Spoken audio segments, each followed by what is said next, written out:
the consensus I received from the two of them is that intelligence is one cognitive dimension that is not plastic.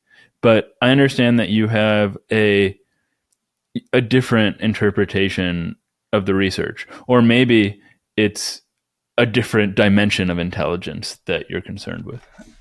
Yeah, so this is complicated. I'm going to try to be precise in my language here and not step into too many pits. But first, my first question would be like, well, how does anyone know that? Like, have we really managed to do all the research to push plasticity to its limits and just found out where those limits are? That would be my first question. Like, how do we know that? I have not been convinced by anything I read that convinces me that those studies have been done, that we've pushed and we just can't get any further. If that was true, I would not have a job, right? My job is to figure out how far we can push plasticity through experience creation. I'd say that's like the main thing I do, whether it's in academics, UCSF, where I'm now, or in companies. But I haven't seen a lot of aggressive research and development to say, how plastic are we? Like, what are we capable of? So I would say that is pretty bold of a statement to say that these limitations exist and they are not, passable. Like, how do we know that? I have not been convinced by anything I've read, which is, one big source of inspiration for me. So I just want to make that as a first statement. The other is that I don't really want to argue about intelligence as a concept because I feel like it's very ambiguous. I've read so many different definitions of it. I don't feel like I work on intelligence as a concept, so I'm not going to step into that. But I would say that intelligence, from my perspective, is at least made up of all these different aspects of cognition, which is something I do feel comfortable talking about and do study. So from attention to perception to decision-making, emotional regulation, all the things we've been talking about, I would say creativity, imagination, that those things come together and probably define intelligence to some degree. Maybe to a complete degree. I'd love to have that discussion with someone that considers themselves an intelligence expert, but that's how I view it. And what I see in my work and others is that all of those components are plastic and capable of being improved. So I'm not saying, from the physical fitness analogy that we could turn everyone into an NBA player or a professional athlete in any domain. But can anyone get some physical benefit by a personalized, directed training program? I think yes. I mean, I haven't seen exceptions to that. Each person might have different limits, but again, we've pushed really aggressively in the fields of physical fitness. Like, there was a time that 4-minute mile was impossible to be. We continually show that we're capable of so much more plasticity in our aerobic and strength that anyone ever imagined. Where is the cognitive equivalent of that all-out effort of Olympic cognitive athletes, and where have we really pushed to know where those limits are? So sure, I believe there are limits. Of course, all systems have limitations, but do we know what our limits are? I don't believe we do yet. And I think that we really need to figure that out, because if we are just going to assume that we're limited, and that's why we don't do the work that needs to be done, we will undoubtedly be limited. We'll be limited by our imagination and our passion to change. And that's certainly not a limitation that I want to have. So that's my high level response.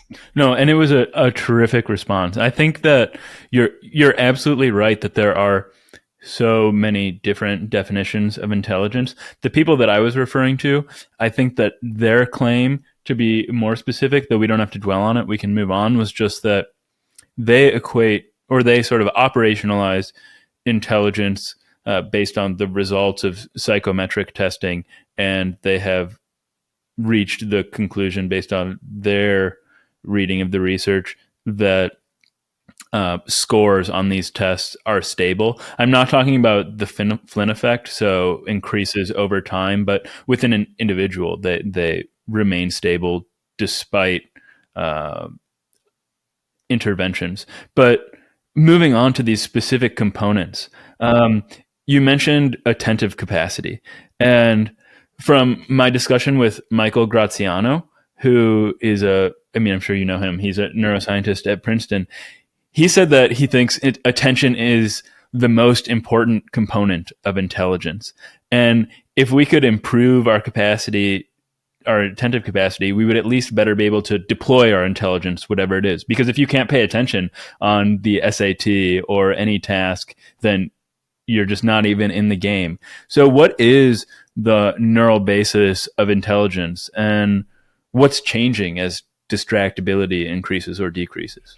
Yeah, I agree with his statement 100%. I would say it exactly the same way. And that's, and I sort of said that already in this conversation, attention is that foundational element that all these other aspects rely upon. And attention is like, we could spend an hour just talking about attention and the complexities of it, which I love. It's one of my favorite things to talk about because, as William James, a famous psychologist and scientist, has mentioned in his writings, like attention is such a commonly used word that everyone just inherently feels like they know what it is. And that's probably true to some degree, but it has so much nuance and complexity in it. So you have attention that's driven completely by the environment outside of your goals, bottom up attention. Like if there was an explosion next to you, you would pay attention whether or not you wanted to. And then you have attention that's completely goal directed. You could be focusing on something that's non-salient and non-life threatening and even suppressing something that is, which is a very different type of attentional deployment. You have selective attention, you have sustained attention, and on and on. And there's so many different ways of breaking it down. And all of it is critical for our ability to function at a high level and for all animals to function and survive. So I agree that it would be impossible to talk about intelligence without giving due respect to the role of attention in that, right? How could you even test the elements of intelligence if someone cannot sustain their attention? Like it wouldn't even be testable, really. So I back that up. And that is why my translational work, my intervention work, both in industry and in academics, has almost exclusively focused on attention building approaches, because I do think it's foundational to all of this. Let me ask you just a hunch that I have. So this is terrible, but lots of people have poor attention spans or think that they do. I'm one of them. I'm somebody who can't focus in class at all. But some of my early podcast episodes, I had so much trouble focusing that I would be checking Twitter or something in a conversation. That's how bad it was. But I spoke with a guest who has done lots of interviews, and I asked him if he had any advice for me. And he said that it was clear that my eyes were not on him most of the conversation, because I would be distracted. I would be looking around. And since then, since making sure that my eyes are on the person or the camera the entire time, my attentiveness has gone way up. And I'm wondering, just, this is an aside from where our conversation is going, but whether that's something that the research indicates there's some sort of truth behind, or something you might be looking at in interventions, just training eye contact on what you're trying to be focused on. Yeah, I think that's great advice. It makes so much sense. I haven't read particular research on that, but we have even done some work on where your eyes are related to things like memory and other. It's just fascinating. I don't want to veer us off down other rabbit holes, but one of the ways that makes sense from my research, my work that we've actually done, is by it's minimizing distraction, right? There's lots of ways of minimizing distraction, right? So if you have multiple windows open, if you have your notifications coming in, if right now you're talking to me and like in your peripheral vision, you see that you have a DM on Twitter that's just sitting there waiting, It's super distracting. Like, how could you not want to look at that, right? So you could minimize your distraction in multiple ways. One way is just hold your eyes front and center. It's a nice quick hack to help minimize. The other thing is you can minimize the distractions in your environment. You could not have 2, 3 monitors, multiple windows open at the same time. You could turn off notifications. So I put all that in the category of giving your brain the best chance it has of staying focused by minimizing irrelevant information from your sensorium. And that's a whole giant discussion on how to do that, why to do that.